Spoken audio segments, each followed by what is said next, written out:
Hello बच्चों, आज के इस वीडियो में हम लोग इंग्लिश का एक most important lesson the necklace को कवर करेंगे। इस लेसन से बच्चों आप लोगों के बोर्ड एग्जाम में हर बार एक क्वेश्चन पूछे जाते हैं, तो वीडियो को बहुत ध्यान से पूरे अंत तक जरूर देखें। तो चलिए बच्चों देखते हैं क्वेश्चन को। क्वेश्चन में लिखा हुआ बच्चों, give the character sketch of Matilda. Matilda का चरित्र चित्रण कीजिए। तो इसका आंसर कैसे लिखेंगे, तो आइए आंसर देखते हैं और उसका हिंदी करते हैं। आंसर में लिखा हुआ बच्चों, Matilda is a very pretty. Matilda काफी सुंदर थी। She is a dreamy woman. वह स्वप्न देखने वाली महिला थी। ड्रीमी का मतलब होता है स्वप्न। वह स्वप्न देखने वाली महिला थी। She loves to be loved by rich man. वह अमीर लोगों से प्यार करने को प्यार मानती थी। कैसे कहा मैंने यहां तक, चलिए देख लेते हैं फिर से एक बार जल्दी सा। Matilda is a very pretty. Matilda काफी सुंदर थी। She is a dreamy woman. वह स्वप्न देखने वाली महिला थी। She loves to be loved by rich man. वह अमीर लोगों से प्यार करने को प्यार मानती थी। She has no hopes and no means to become known. Known का मतलब होता है फेमस या प्रसिद्ध, और बिकम का मतलब होता है होना। हॉप का मतलब होता है आशाएं, और मीन्स का मतलब होता है साधन। तो कैसे करेंगे इसका Hindi? She has no hopes and no means to become known. उसके पास फेमस होने के लिए ना तो कोई आशाएं थी, ना ही कोई साधन नजर आता था। उसे फेमस होने के लिए, उसे तो फेमस होना था ना, तो फेमस होने के लिए उसके पास ना तो कोई आशाएं नजर आती थी, ना ही कोई साधन नजर आता था।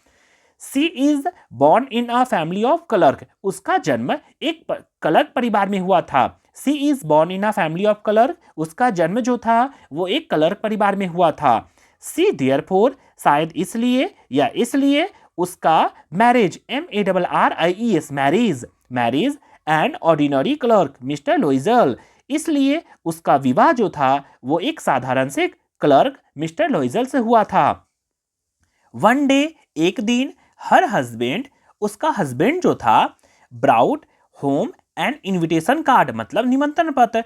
एक दिन उसका हस्बैंड घर आया। क्या लेकर आया? तो इनविटेशन कार्ड। एक दिन उसका हस्बैंड एक इनविटेशन कार्ड लेकर घर आया। चलिए आगे देख लेते हैं। They are invited to a minister's party. वे लोगों को एक मंत्री के पार्टी में इनवाइट किया गया था।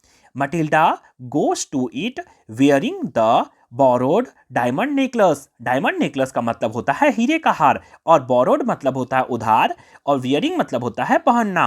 मटिल्डा जो थी, तो कैसे बोलेंगे इसका Hindi? Matilda goes to it wearing the borrowed diamond necklace. Matilda उधार लिए गए नेकलेस को, जो हीरे का हार था ना, उसको बोलेंगे नेकलेस। मटिल्डा उधार लिए गए हीरे का हार को पहनकर वहां जाती है। गोज मतलब होता है जाना। मटिल्डा उधार लिए गए हीरे के हार था, उसको पहनकर वहां जाती है। आगे चलिए देख लेते हैं।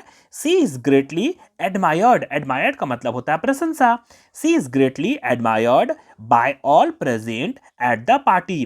पार्टी में जितने लोग प्रेजेंट थे सभी लोगों ने उसका काफी तारीफ किया। वो हीरे का हार पहन कर गई थी ना, इसलिए उसका सभी बहुत तारीफ किए। आगे चलिए आइए देख लेते हैं।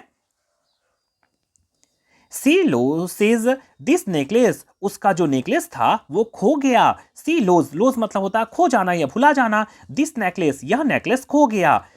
सी buys a new necklace and return it. वह एक नया नेकलेस खरीदती है और उसे रिटर्न करती है। कैसे बोलेंगे? She buys a new necklace and return it. वह एक नया नेकलेस खरीदती है और इसे रिटर्न करती है। इट टेकन या takes them 10 years to repay the loan on it. Loan मतलब होता है उधार लेना।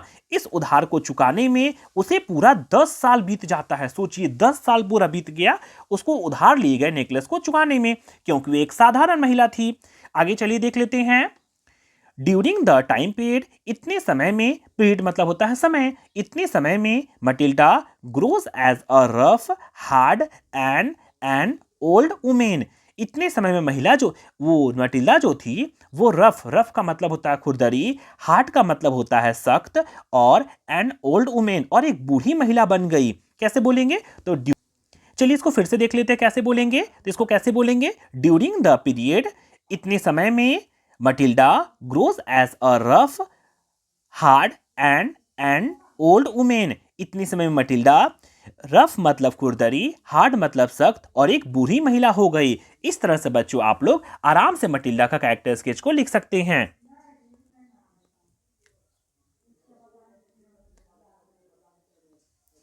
इस तरह से बच्चों हम लोग मटिल्डा के कैरेक्टरिस्टिक्स को आसानी से याद कर सकते हैं।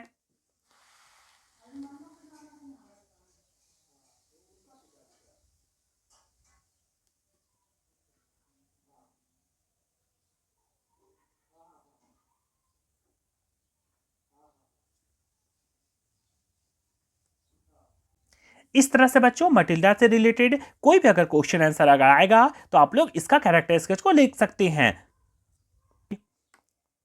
बोर्ड एग्जाम से रिलेटेड और भी नई नई वीडियो पाने के लिए बच्चों मेरे चैनल को लाइक शेयर और सब्सक्राइब करके जरूर रखें।